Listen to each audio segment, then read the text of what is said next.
Columbia University has agreed to a multi-million-dollar settlement with the US government. It's part of a deal with the Trump administration to resolve federal investigations and to restore funding.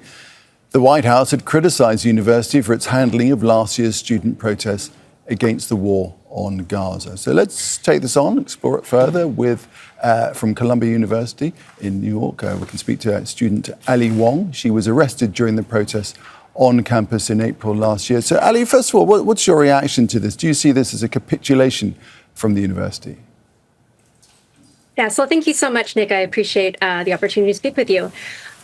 Yes, I mean, I definitely think that yielding to the Trump administration's demands is something that severs the independence of higher education. Federal funding should never be a partisan thing. And I think that higher education is about exactly that educating a workforce that contributes to the thriving and flourishing of our country, irrespective of political affiliation. So you were involved in the protest. What is the mood there about this amongst your fellow students?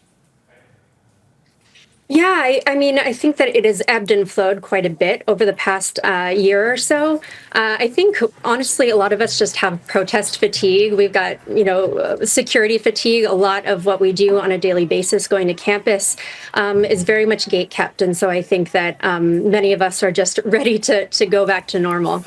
Sure. What about the future, though, and the future of education and what it means for students and for higher education in general, not just at Columbia University, but across the country, the precedent it sets? I mean, I think it's a really, really scary time. And I think it's interesting that the administration is actively trying to dismantle and defund the Department of Education, and yet they're trying to strong-arm private academic institutions.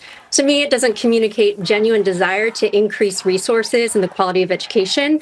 To me, it's the consolidation of power that seeks to decide how students learn, what they learn, and who actually gets to learn. Right. Difficult for the universities, I guess, because, you can fight the administration in its efforts, but then, access to billions of dollars in current and future grants and research money just remains locked. You wouldn't get at it. Mm-hmm.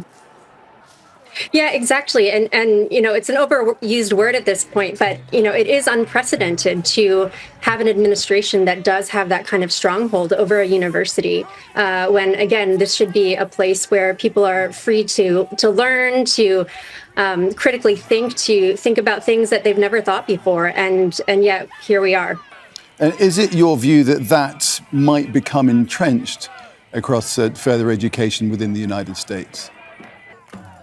Oh, absolutely. I think that Columbia has set itself up as a poster child in many respects for everything that's been going on campus over the past year, but also as the first university that was really targeted by the Trump administration. And so for a while there, we had all eyes on us, looking to Columbia to see how we would respond to this kind of threat.